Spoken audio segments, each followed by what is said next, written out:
The Talking Dicks Comedy Podcast is brought to you by Handley Watches. If you want to have a good time, you got to have a good watch.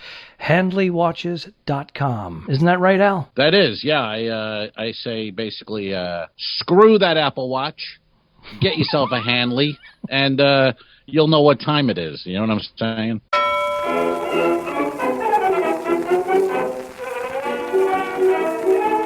I could put you in the brig for what you've done, but I won't do it.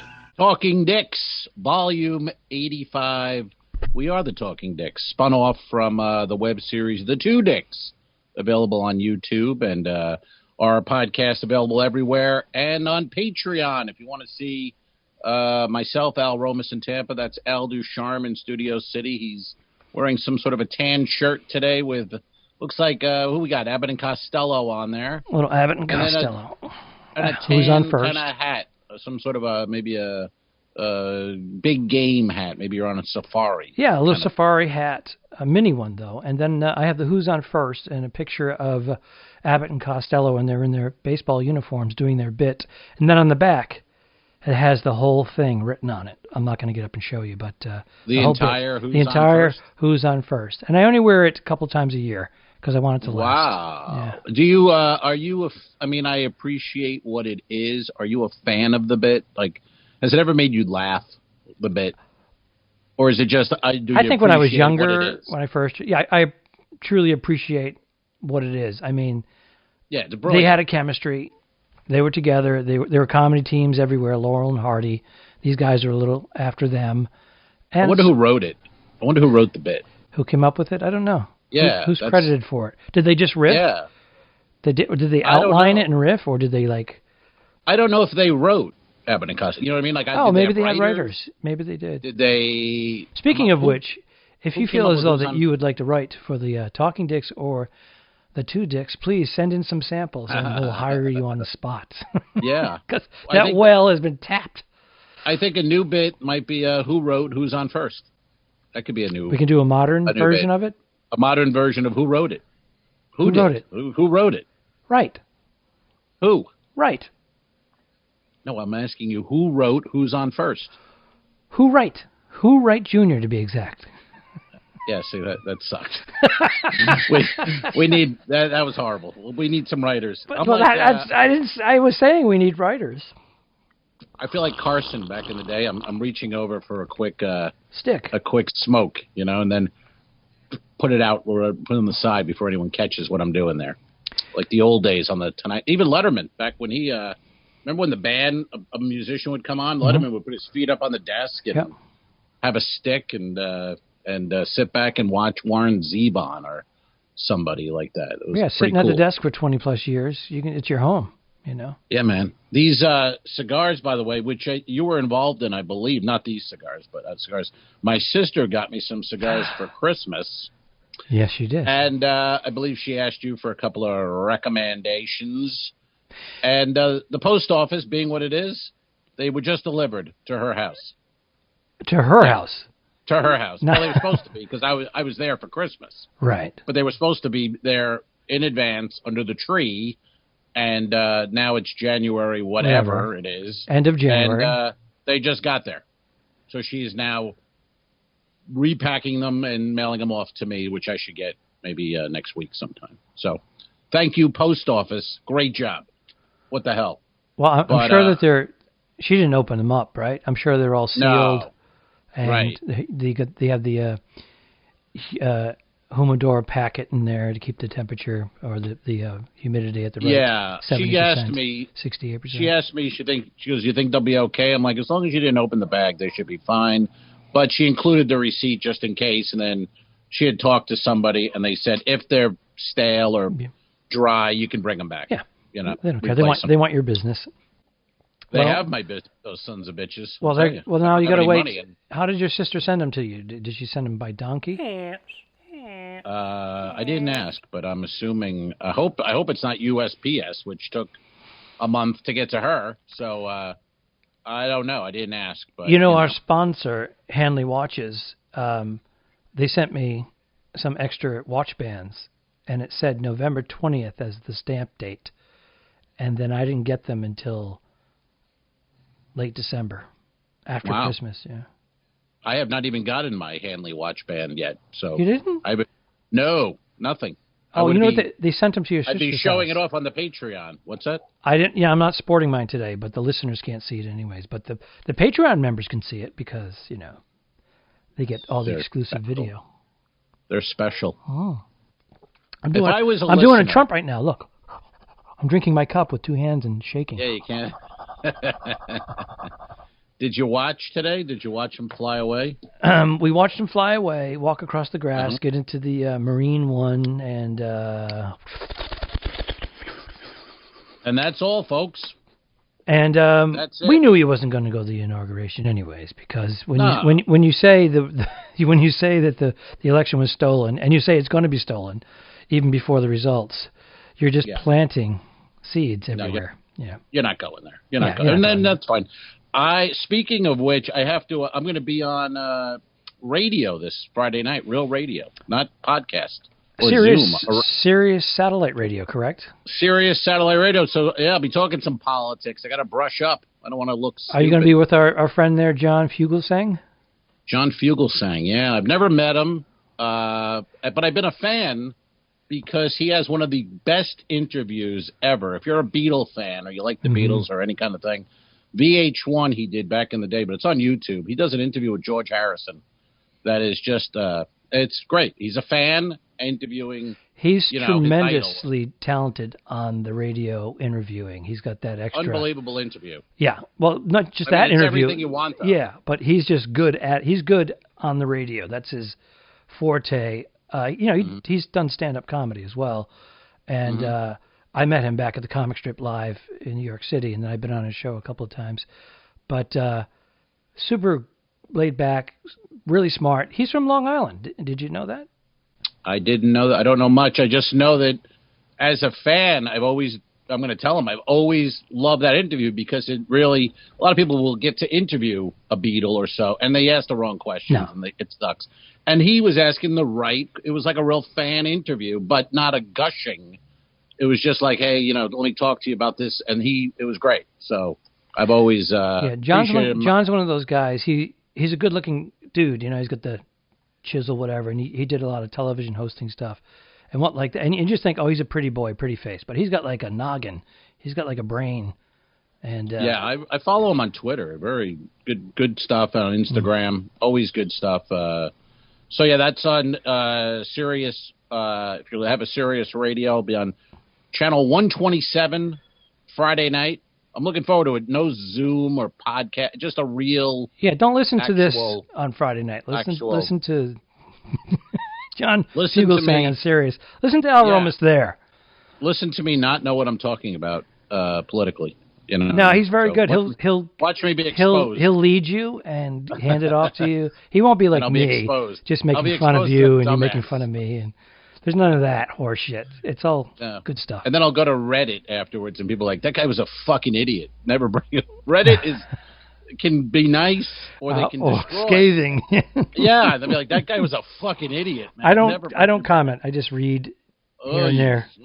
Oh boy. So and then and then I'm doing a live show on the 27th in St. Pete with our buddy Danny Bevins. Looking forward next week. Outside, it's called the Side Lot. In St. Pete. And I haven't done stand-up in forever, man. Oh, I'll sock you in the stomach when I see you. What do you mean? Why? I haven't. You did 10 times more shows live than I have, or more, since the pandemic. In a year now. You can't leave the studio there. That's private information. That's private information. You wrap yourself in the AIDS blanket. It's private information. Yeah. You've been putting it out there weekly. Then you wrap yourself up in a blanket and hide till the next podcast. But I can't. I'm looking forward to it. Yeah. Well, it's an honor to be on that show. And I used to go into the city on, West 57th or 57th and Avenue of the Americas, where Sirius Satellite Radio's building is. And we'd go up and we'd do a couple of different satellite, because there's so many channels, but we always enjoyed going to John's. Yeah, I'm looking forward to it. I've never met him, and like I said, I was a fan, so I've known about him for a long time. And Pete Dominic show. Remember Pete? Did you ever meet Pete Dominic as well? I did meet him back I never did his show. Yeah, He's not But doing that anymore with Sirius. He's doing on to other things. But yeah, sorry. Oh, go ahead. That sounds canceled. when you go on to other things, nobody chooses other things. Well, he does a lot of CNN stuff, correspondent stuff too. Oh, okay. But you know what I mean? When people go, yeah, I'm doing other things now. It's like, oh, gotcha. Yeah. Lost the gig, huh? But, like, if we weren't in a pandemic, that's the only positive of the pandemic. We got to do the Talking Dicks. If it never happened. This is the takeaway, we would have filmed some episodes and two dicks and moved on with our life. But luckily we were able to do that. And speaking of which, do we have... What am I holding in my hand? Questions.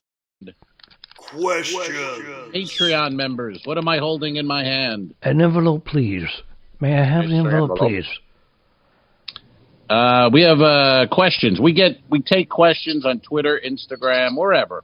Just write us a question. We'll answer it on the next podcast. This one is from a buddy of ours, Steve Smith, comedian and artist. He's pretty good with the digital artist stuff too. Yeah, the Photoshop and he's got it down. Yeah, because he has nothing else to do. He has a elementary school child and he's about 70 and a kid in college. So he's like he's got a son who's like 40 and now he's got a 6-year-old. It's weird that Steve is actually younger than his son. So I'm not asking questions, but. That is but also he had to nurse his wife back to health because she had a torn ligament or ACL meniscus. Or something. Yeah, something. I'm making that. Meniscus. I like saying meniscus. That's a fun word. Meniscus. Bernie just baked some meniscus. They're delicious. Meniscus? Yeah. Oh. Well, Steve Smith had a question for us. Yes, Stephen. And this was based on a photo you posted on the social media. I know exactly what this is. Go on. And he asked, what was Betty White like? I don't know if he means sexually or just in person. I don't know how to take that. So that's up to you, Alfred. Okay. I don't know how far you went with Miss White. Well, who's on first? Who wrote it?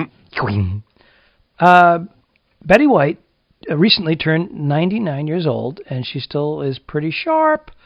And as you know, she's America's treasure. She is also very much involved in animal cruelty. No, I'm kidding. Activist. She works. She's been arrested many times. She's actually on board on a bunch of committees to improve conditions at zoos for animals to make sure that they are living as close to their natural habitat conditions. And probably not a fan of Joe Exotic. Not a fan of Joe Exotic, no. And she's written like 7 or 8 books on various subjects and some on animals. And she's a philanthropist, and she's quite the lady. Very funny, very sharp. Sexual innuendo for her entire career, and she is genuine. She's genuine again. She grabbed your cock, is what you're saying? That seemed like a long build up to. And then she grabbed my Johnson. Is that what happened now? Cut to the chase, sir. Yes. How old was she in that photo that you posted? 96. So 3 years ago? 3 years ago. She had very supple hands. She said, "How does it feel to hold a 96-year-old's hand?" And I said, "Feels pretty good." And then I moved it over my cock. Then you said, "I'm fucking hard." I have to cut that out now. Why? Why? Because it's not the kids. Oh. And it's Betty White. Why do I respect, I guess, but she's actually dirty. She can tell a dirty joke. She can hang tough. She can throw a drink back. She can hang tough with the boys. Now, I was hosting. Let me just explain. I was hosting an animal shelter Love and Leashes event. Her person that handles her personal assistant, contacted me through a mutual friend and said, "Hey, they think you'd be a good fit for this. Would you come down and host? They're going to give her an award." And then she had her cast members from Hot in Cincinnati and all that. So I got to meet. That show stunk. Yeah, but it was on wasn't it on for like 5 or 6 seasons? It was on some Wendy Malick was on there. That was Wendy that Malick was is like 8 feet tall and gorgeous legs. But go ahead. Yeah, that was one of those. Let's put together a bunch of people that people formulaic. like. And Bert and Ellie. Yeah, I mean exactly. Yeah, that. Yeah. I mean, hey, you know what? If the producers of that show said, 99. "Hey, we want to produce the Two Dicks web series and make it into a 22-minute," I would say, "I'm sorry, don't even talk to Al. He's very upset with you. The fact that show is on for 5 seasons. He wants nothing to do with you." I can't be honest. I mean, I can't be honest. You can be honest, and I'm just saying, you usually are, and I have to rein you in because you fat shame people, you call people out. I'm being honest though. That show, it wasn't a good show. No, but it had an audience. It definitely had an audience. It had an audience because they're popular people, and you put popular people. Oh, who else can we get? Oh, get Valerie Bertinelli. People love her. And they have get Betty White. Who's the British gal there? She's funny. She was from get the girl from Frasier. You know what Perry, I mean? What was her name? Perry? Her last name Perry? Perry White. Perry White. But what, you know what I mean? Like, get in here. That's one of those shows you just go, who cares? Who cares? I honestly say I don't recall watching more than 5 minutes. I've never saw a minute of it, but I just know. Wait a minute. Are you the church condemning a film and you've never seen the movie before? I'm the Pope. I smoke dope. I would insert Tommy Lee Jones every other minute. Every outhouse, every crap house, every whorehouse. Anytime they make one of those stupid jokes, I would have Tommy Lee Jones pop in and go, I don't care. I don't care. Yeah. Yeah, nobody cares. That show stunk. So did Golden Girls. Should I put that if you want to be honest. I put that in at the end of the podcast, right? Is that still on? Yes. I was there on the last one. Okay. I'm probably the only one who listened to the end. But no one listens to the end. You sons of bitches. You're missing out on Kenny Moore and Tommy Lee Jones. I'm telling you right now, don't fast forward, but the ending is probably the best part of this whole podcast. I can't argue that. And speaking of Betty, and I'll be honest, I hated Golden Girls. Hated it. Again, I saw why it worked. I remember my parents watching it when it was... So did mine. Like prime time. Like, whatever, 8, 9 o'clock. I'd like walk by. I'd walk by as a teenager. I'm like... Gross. Old bags sitting on a lanai drinking wine and talking about sex. I mean, could that be worse? And Maud sounded like a dude. Maud sounded like the My Pillow guy. Yeah, but Maud that show was fucking funny.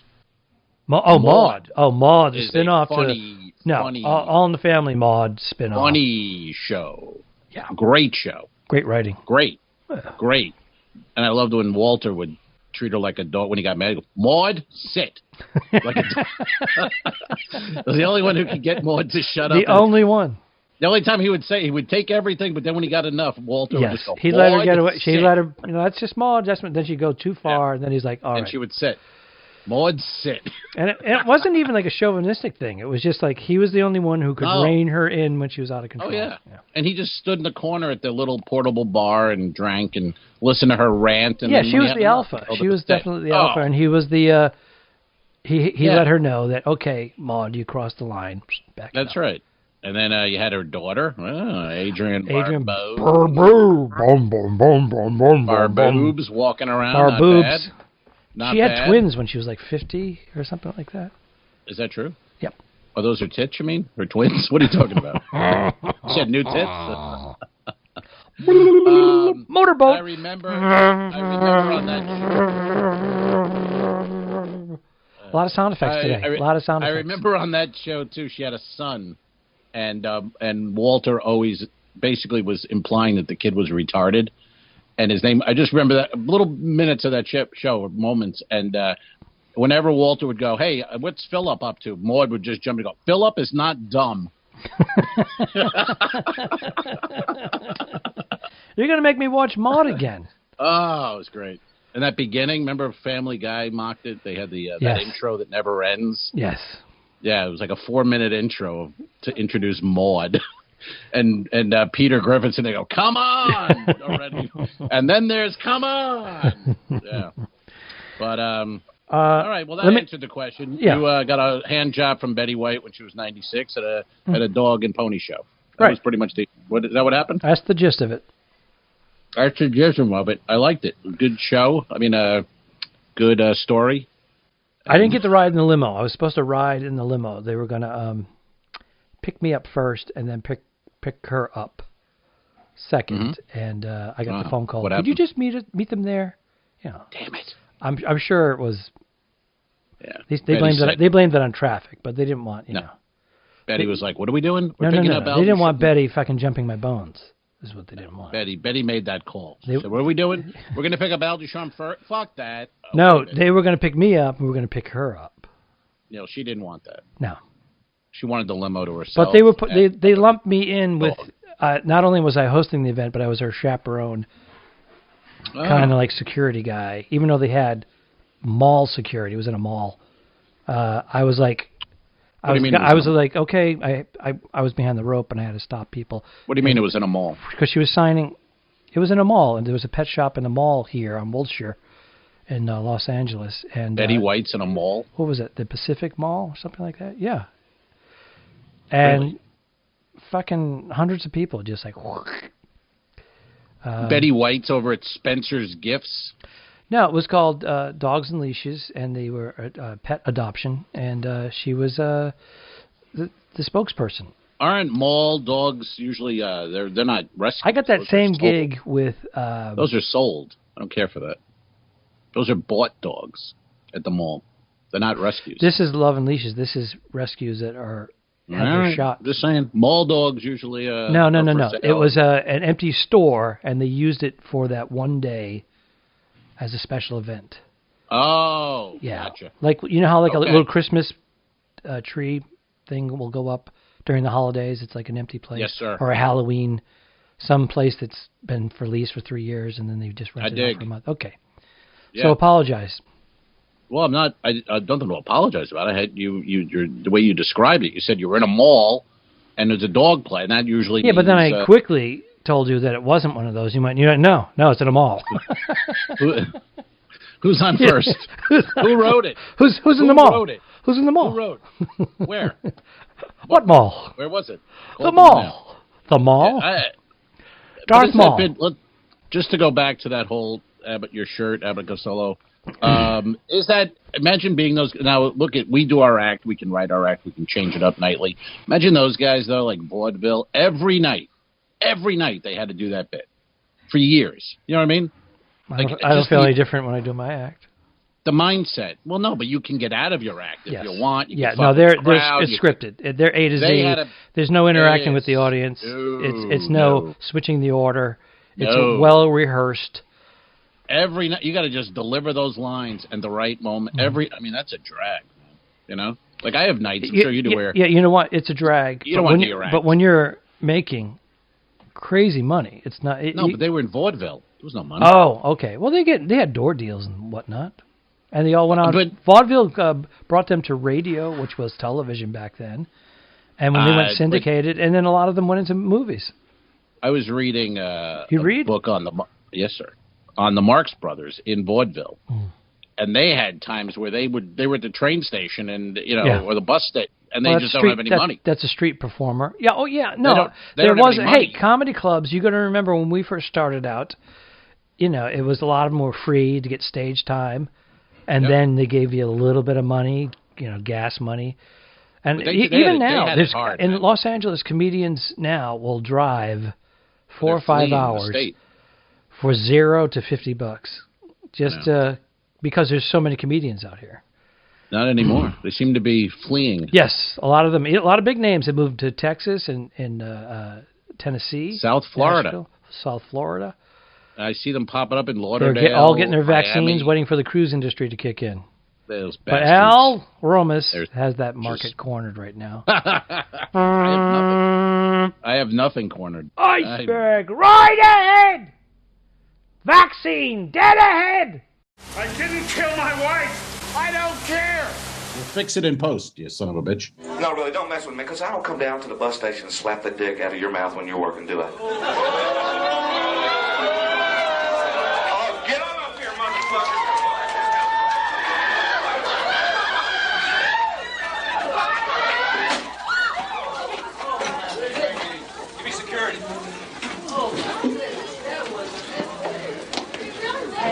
I'm sorry, man.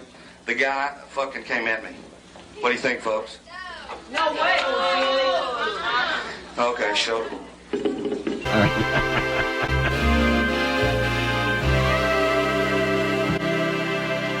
Subscribe, Mary. I think it ends on that. That's beautiful. Go to patreon.com/forward the two dicks. If you shoot me, you won't see a cent of that money. Why?